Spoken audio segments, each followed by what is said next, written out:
installing this, but this today too, but this is a different video. It's the throttle body coupler from Perrin, and I might as well, because I've got all this on here, Perrin stuff, which is really nice. So I'm going to be taking the intercooler off, or partially out, and putting this coupler in, back in there, and I'm going to start taking this intercooler off to get to this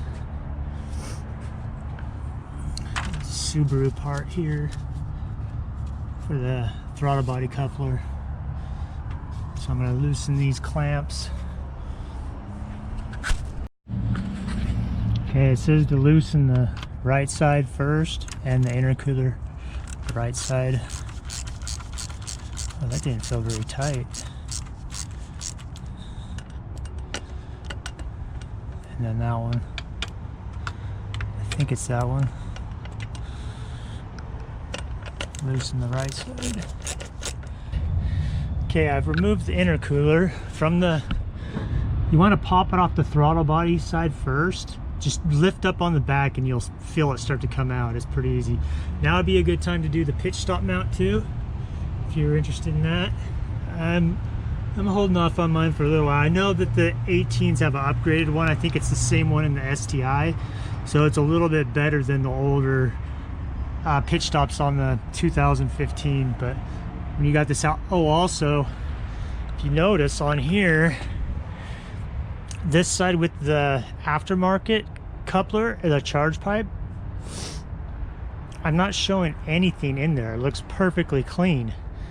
But where the stock side was, where the stock coupler was, I can see like, well, it looks like there's crud in there.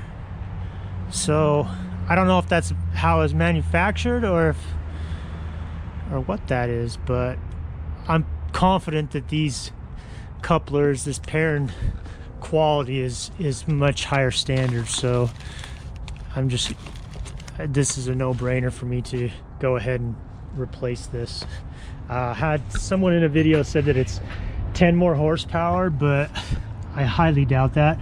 I am going to do a dyno pull, a virtual dyno pull, once I get this in, and with the new oil, the 5W30 I just put in, the ultra platinum, and see if that does anything. I'm pretty skeptical. Maybe 1 horsepower, but that's kind of a variation of, you know, like atmosphere or temperature and a lot of other factors that go into that. So I'm gonna go ahead and get this coupler on and the stock intercooler back in and check the fitment, and should be good to go.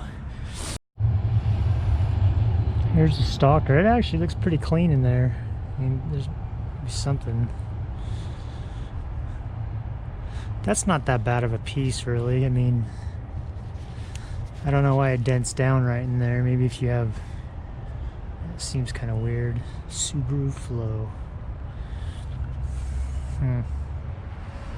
That doesn't seem too bad. I mean, it's a little more restrictive, but I mean, nothing major.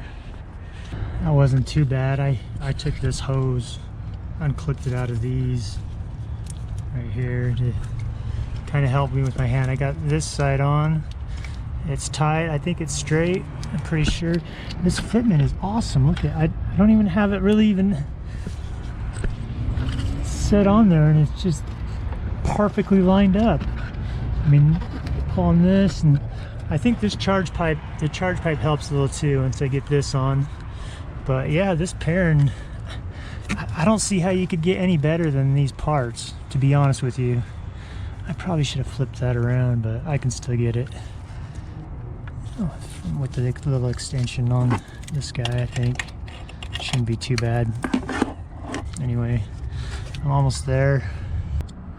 Change map successful. Please turn the ignition off for 15 seconds. And this is going to be a cold start.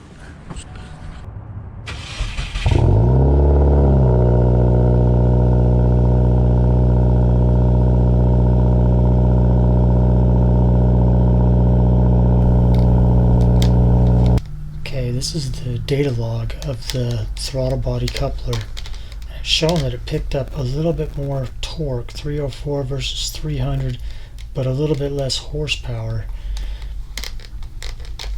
The day I did this, it was like raining. It was 100% humidity, so I think the horsepower would be higher if it was on a different day. But if you notice, from like 300 or from 4,000 to 5,000 RPMs, the blue is the coupler. It actually has more horsepower through that whole band and more torque. It holds more torque for longer too. So I think if it was on a good day, that this would actually be a higher peak horsepower than it was. I also did an oil change too, but I think that my consensus is that the throttle body coupler actually can add horsepower. I need to do another data log and see on like a day it's not raining, but I'm pretty sure it probably would give me probably about 295, I'd guess, probably around 300 wheel. I mean, this isn't 100% accurate, but it seems like it's consistent when I do it on the same road, you know, or the exact same spot. And so yeah, I think it does add horsepower, or maybe that oil in the oil change too. So we'll see.